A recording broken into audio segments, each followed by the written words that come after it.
বাঙালির প্রাণের ঋতু শরৎকাল। বর্ষার অবসানে আগমন ঘটেছে শরৎ ঋতুর, যা প্রকৃতির বুকে এনে দিয়েছে সৌন্দর্যের মাধুরী। এই সময় প্রকৃতি যেন আরও স্নিগ্ধ ও মনোরম হয়ে ওঠে। তাই তো এই সৌন্দর্যের মাধুর্যের টানে নভেম্বর মাসের 4 তারিখে সন্ধ্যাবেলায় একটি ক্যাব করে ব্যাগপত্র নিলাম কাঁধে তুলে। কিন্তু হাওড়া স্টেশনে পৌঁছে আমাদের সমস্ত লাগেজপত্র নেওয়ার পর ক্যাবের মধ্যে কেবলমাত্র আমার ট্রাইপডের ব্যাগটি গেলাম ভুলে। মনটা একটু খারাপ লাগলেও এই সমস্ত ব্যাপার দূরে রেখে এগিয়ে চললাম আমাদের পাশের রাজ্য ঝাড়খণ্ডে ঝর্ণা শহর রাঁচিতে। খনিজ সম্পদে সমৃদ্ধ ঝাড়খণ্ডের রাজধানী হলো রাঁচি। 700 মিটার উচ্চতায় অবস্থিত হওয়ায় একটা সময় রাঁচিকে বিহারের গ্রীষ্মকালীন রাজধানী হিসেবে চিহ্নিত করা হতো।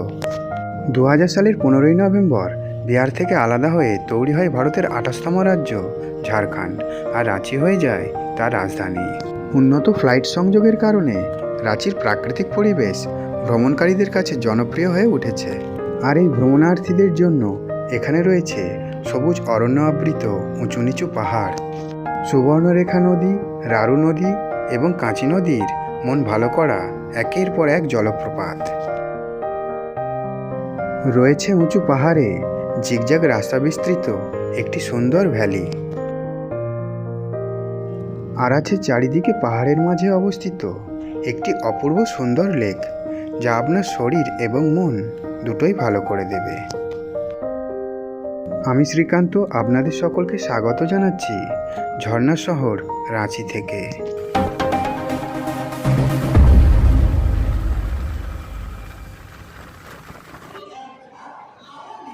হাওড়া স্টেশন থেকে রাঁচিতে যাওয়ার জন্য সবচেয়ে ভালো ট্রেনটি হলো 18615 ক্রিয়াযোগা এক্সপ্রেস, যা রাত 9:30টায় এই স্টেশনের 22 নম্বর প্ল্যাটফর্ম থেকে ছেড়ে 394 কিলোমিটার যাত্রাপথে 8টি ইন্টারমিডিয়েট স্টেশন অতিক্রম করে রাঁচিতে পৌঁছায়, যার সমস্ত কোচের ভাড়ার তালিকা দিয়ে দিলাম।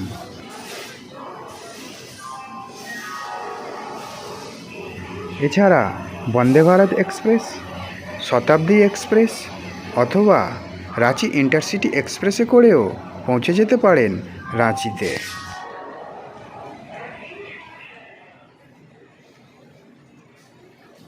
আমরা রাঁচিতে এসে পৌঁছালাম পরের দিন সকালে 6:45-এ, যা নির্ধারিত সময়ের প্রায় 1 ঘন্টা 15 মিনিট লেটে।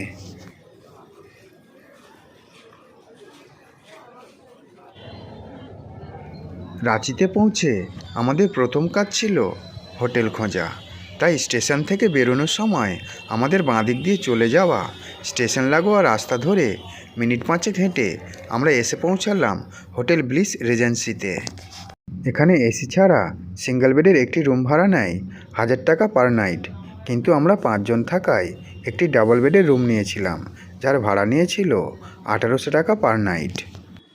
আমরা এই রুমটি নিয়েছিলাম।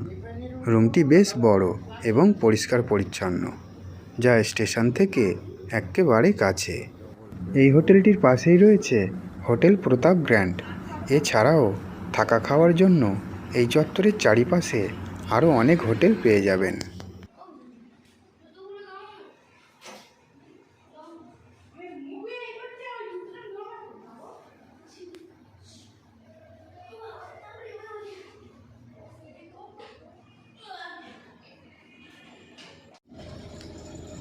ব্রেকফাস্ট সেরে আমরা রওনা দিলাম দশম ফলসের উদ্দেশ্যে। আমরা মোট 17 জনের একটি গ্রুপ ছিলাম, তাই হোটেল কর্তৃপক্ষকে বলায় তারা একটি টেম্পু কারের ব্যবস্থা করে দিয়েছিল। এই গাড়িটি 2 দিনের জন্য প্রত্যেকটি স্পটের পার্কিং সহ ভাড়া নিয়েছিল 16,500 টাকা। স্টেশনের বাইরেও প্রচুর ছোট বড় গাড়ি অথবা অটো পেয়ে যাবেন। এর মধ্যে যে কোনো একটি রিজার্ভ করে রাঁচির ট্যুরটি সম্পূর্ণ করতে পারেন।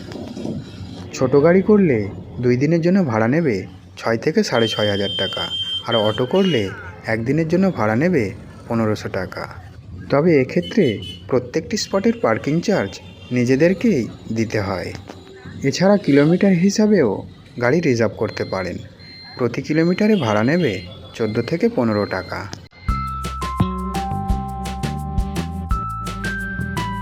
গুগলে সার্চ করলে রাঁচি থেকে দশমফলের দূরত্ব দেখায় 39 কিলোমিটারের মতো, কিন্তু আমাদের ড্রাইভার দাদা বললেন রাঁচি থেকে দশমফলের দূরত্ব 55 কিলোমিটার, আর যেতে সময় লাগবে 1.5 ঘন্টা মতো।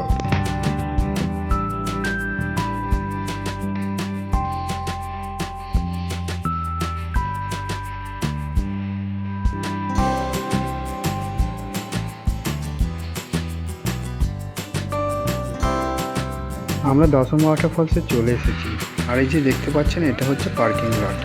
দূরে অবশ্য ঝর্ণার জলের শব্দ কানে আসছে, বেশ দারুণ লাগছে।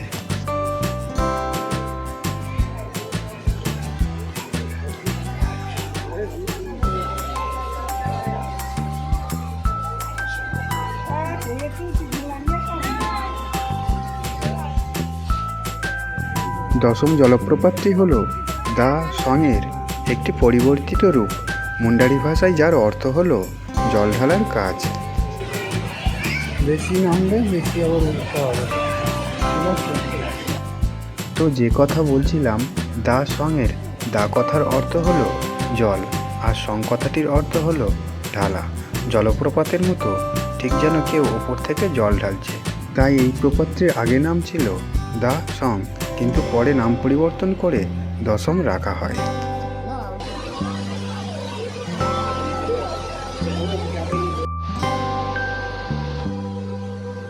এই জলপ্রপাতটি দশম ঘাগ নামেও পরিচিত।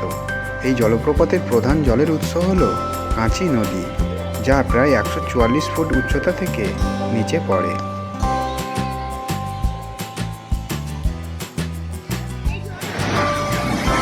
আমরা এখন একটু দশম ওয়াটারফলসে রাঁচি রেলওয়ে স্টেশনের প্রায় 55 কিলোমিটার ছিল এই দশম ওয়াটারফলসটি। এই ওয়াটারফলসটি সুবর্ণরেখার কাঁচি উপনদীর 10টি জলধারায় পড়েছে বলে এই জলপ্রপাতটির নাম দশম জলপ্রপাত। আর এই চারিদিকে দেখুন জলের ফোয়ারা কুয়াশার মতো অসম্ভব সুন্দর লাগছে। জলের স্রোতটাও দেখুন ভয়ঙ্কর সুন্দর। এই জলপ্রপাতটি কাছ থেকে উপভোগ করতে হলে প্রায় 319টি সিঁড়ির ধাপ পেরিয়ে নিচে নামতে হয়। 2001 থেকে 2006 সালের মধ্যে এখানে কিছু দুর্ঘটনা ঘটে, সেই কারণে এখানে নিচে নামতে দেওয়া হতো না, কিন্তু সবাইকে নামতে দেখে আমরাও নিচে নেমে জলপ্রপাতটি কাছে থেকে উপভোগ করলাম। তবে এই জলপ্রপাতটি দেখার জন্য আরও 3-4টে ভিউ পয়েন্ট আছে, যেখান থেকে এই জলপ্রপাতটি উপভোগ করতে পারেন। দশম ফলস দেখে এবার আমরা রওনা দিলাম জোনা ফলস দেখার উদ্দেশ্যে। দশম ফলস থেকে জোনা ফলসের দূরত্ব প্রায় 60 কিলোমিটার, যেতে সময় লাগে 1 ঘন্টা 30 মিনিট।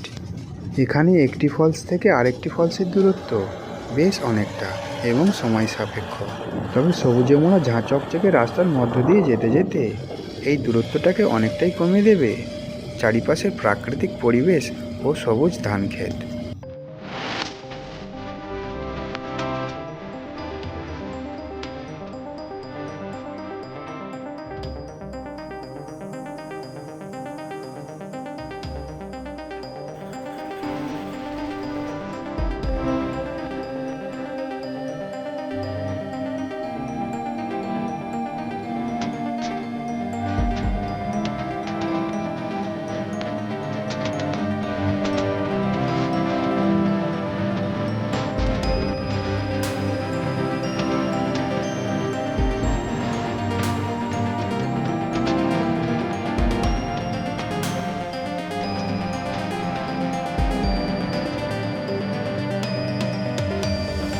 এখন আমরা চলে এসেছি জোনা ওয়াটারফলসে।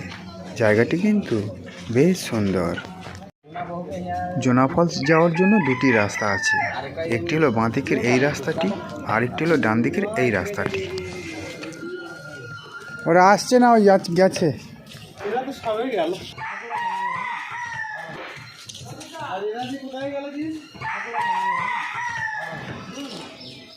জোনা ফলস যেতে হলে মেন এন্ট্রি ছাড়াও এর পাশ দিয়ে একটা ছোট্ট গলি রাস্তা চলে গেছে, সেখান থেকে আপনারা চলে যেতে পারেন জোনা ফলসে। মেন এন্ট্রি দিয়ে যেতে হলে প্রায় 722টি ধাপ পেরিয়ে নিচে নামতে হয়, কিন্তু এখান দিয়ে গেলে অতটা অসুবিধা হবে না, বেশ ভালো লাগবে। আর চারিদিকে লম্বা লম্বা শাল গাছ রয়েছে, দেখতে পাবেন। যেতেও বেশ ভালো লাগবে, সুন্দর রাস্তাটি।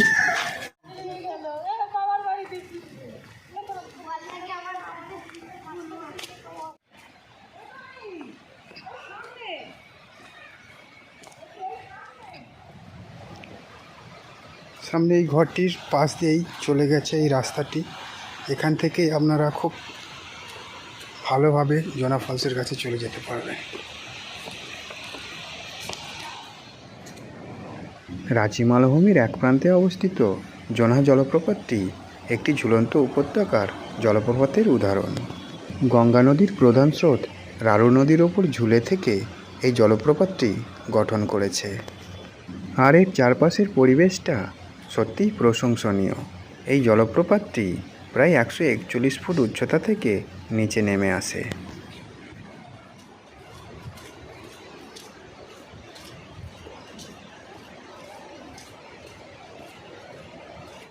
বেশ অনেকটাই নামতে হচ্ছে, কষ্টও হচ্ছে। দেখব কতটা ভালো এই জলপ্রপাতটি, দেখি।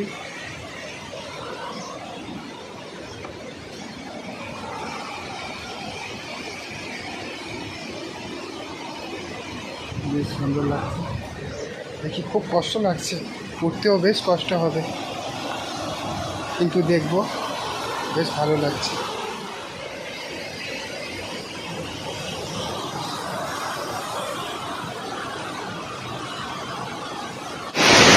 এই জোনা জলপ্রপাতটি গৌতমধারা জলপ্রপাত নামেও পরিচিত।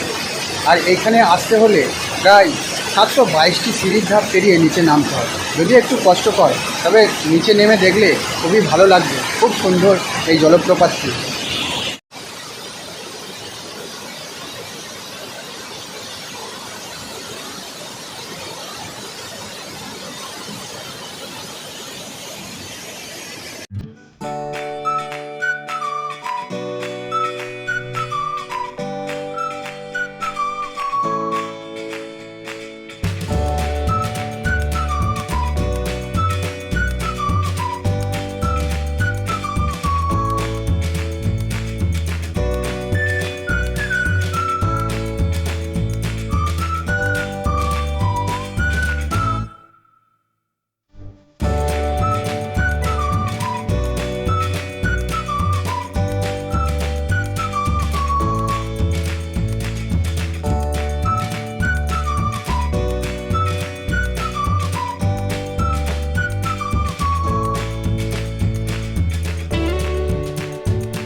জোনা ফলস থেকে সীতা ফলসের দূরত্ব 4 থেকে 5 কিলোমিটার। যেতে সময় লাগে 10 মিনিট মতো। জোনা ফলসে আমরা বেশ কিছুটা সময় কাটিয়ে ফেলায় আমাদের অনেকটা দেরি হয়ে গেল। তাই আমরা জোনাহা থেকে সীতা ফলস না গিয়ে সরাসরি রওনা দিলাম হুন্ড্রু ফলস দেখার জন্য। কারণ হুন্ড্রু ফলসে বিকাল 4টার পর প্রবেশ বন্ধ করে দেওয়া হয়। আমরা হুন্ড্রু ফলসে চলে এসেছি। এই হুন্ড্রু ফলসের প্রবেশ মূল্য 10 টাকা। टिकट দেখা 4 बजे तक खुला रहेगा। बाजे पौने 4টে। এখানে এসে একটা জিনিস লক্ষ্য করলাম, জিপলাইন করার ব্যবস্থা আছে। যদিও আমি জিপলাইন করিনি, কারণ আমার জিপলাইন করতে ভীষণ ভয় লাগে।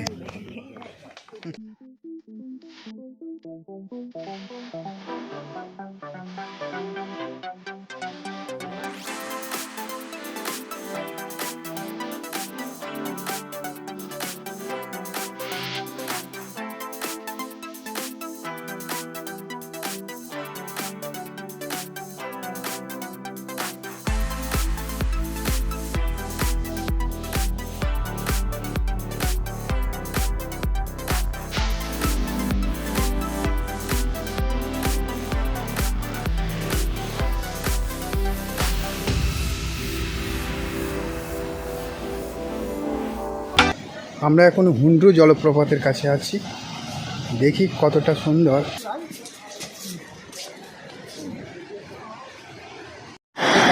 আমরা এখন আছি ঘুমটি জলপ্রপাতে। এই জলপ্রপাতটি বেশ খাড়াই, প্রায় 98 মিটার উচ্চতা থেকে এই জলপ্রপাতটি নিচে পড়েছে। বেশ সুন্দর, চারিদিকে পাহাড় রয়েছে, তার মাঝে জঙ্গল, আর এই জলপ্রপাতটি দেখতে অসম্ভব সুন্দর লাগছে, দেখলে খুবই ভালো লাগছে। সুবর্ণরেখা নদীর গতিপথে এই জলপ্রপাতটি প্রায় 322 ফুট উচ্চতা থেকে নিচে নেমে এসে ভারতের 34তম সর্বোচ্চ জলপ্রপাত সৃষ্টি করেছে, যা ঝাড়খণ্ড রাজ্যের সর্বোচ্চ জলপ্রপাতের মধ্যে একটি। প্রতিনিয়ত জলস্রোতের ক্ষয়ের কারণে পাথরের বিভিন্ন গঠন এই জায়গাটির সৌন্দর্যকে আরও বাড়িয়ে তুলেছে।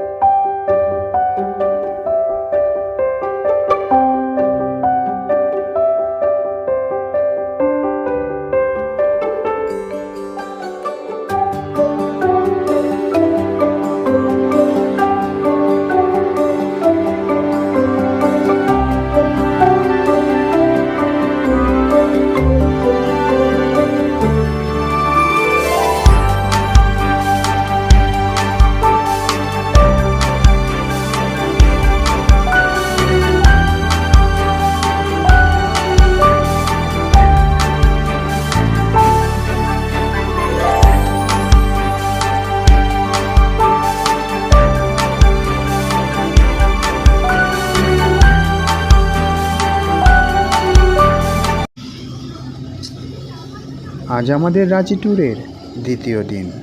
আমাদের গ্রুপের কয়েকজন অসুস্থ হয়ে পড়ায় আমরা রাঁচির কিছু সাইট সিন না করে সরাসরি রওনা দিলাম পাত্রাতু ভ্যালি এবং পাত্রাতু লেক বা ড্যাম দেখার জন্য।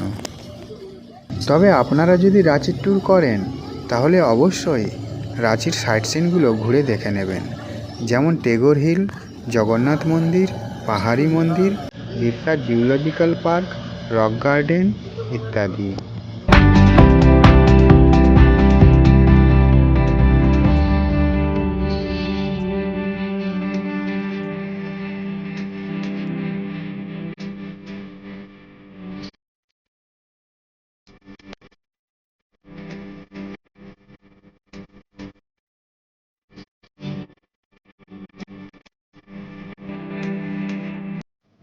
আমরা এখন পাত্রাতু ভিউ পয়েন্ট বা ভ্যালিতে রয়েছি। সত্যি বলতে এখানে এসে আমাদের না দেখা রাঁচির সাইট সিনগুলির কথা একেবারেই ভুলে গেছি। অপূর্ব, দারুণ দারুণ জায়গাটি। চারিদিকে সবুজের সমারোহ, উঁচু নিচু পাহাড়, জিগজ্যাগ রাস্তা, দূরে দেখা যাচ্ছে পাত্রাতু লেক, যা আমাদের মনকে এক কথায় ছুঁয়ে গেছে।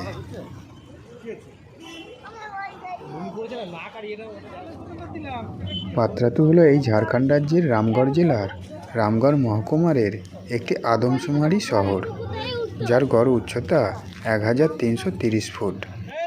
রাঁচি থেকে এই পাত্রাতু ভিউ পয়েন্ট বা বাঁধটির দূরত্ব 45 কিলোমিটার, আর আসতে সময় লাগে 1 ঘন্টা 20 মিনিট মতো।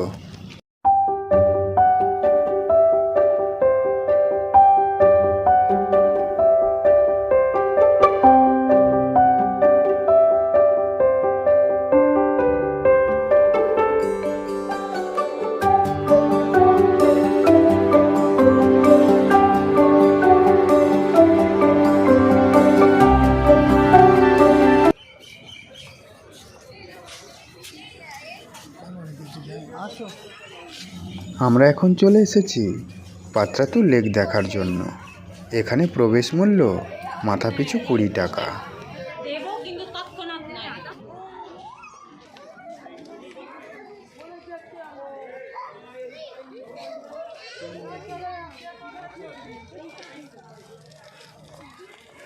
এখানে প্রবেশ করেই মনটা ভরে গেল।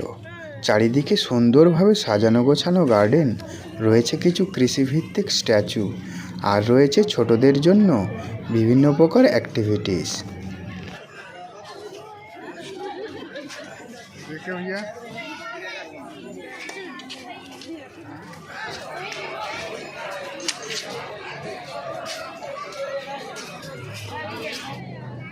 এই যে দেখছেন বাঁধটি অপূর্ব সুন্দর। এই বাঁধটি মূলত নির্মাণ করা হয়েছিল এখানে যে তাপবিদ্যুৎ কেন্দ্র আছে তার জল সরবরাহ করার জন্য। আর এই জল সংরক্ষণ করা হয় এখানকার স্থানীয় ঝর্ণা, বৃষ্টির জল এবং নলকাড়ি নদীর জল থেকে। এখানে বোটিং হচ্ছে দেখে আমরা 10 জন মিলে 1000 টাকায় একটি স্পিড বোটের টিকিট কেটে নিলাম। আমাদের মাথাপিছু পড়ল 100 টাকা করে। ভিডিও স্ক্রিনে বোটিং চার্টটি দিয়ে দিলাম।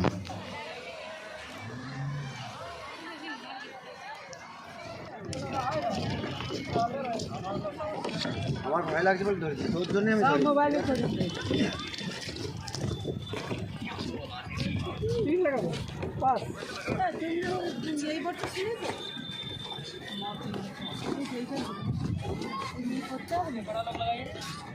লাইফ জ্যাকেট পরো।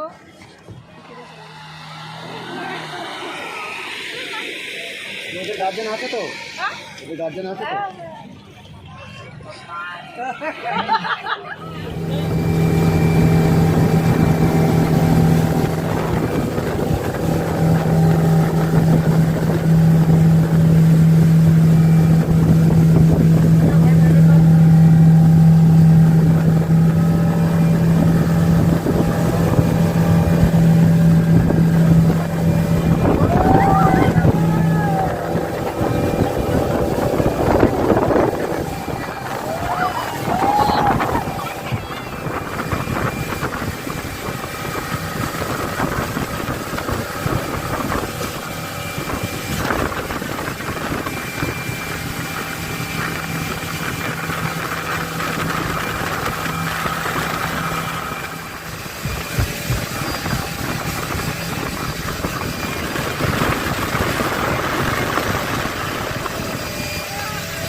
ভিডিওটি ভালো লাগলে আমার চ্যানেলটিকে সাবস্ক্রাইব করে রাখবেন আর লাইক, শেয়ার এবং আপনার মূল্যবান মতামত জানাতে ভুলবেন না যেন, কারণ এরকম ভ্রমণ সংক্রান্ত ভিডিও আমার এই চ্যানেলে দিয়ে থাকি। সুতরাং দেখতে থাকুন আর আমার সঙ্গে থাকুন। ধন্যবাদ।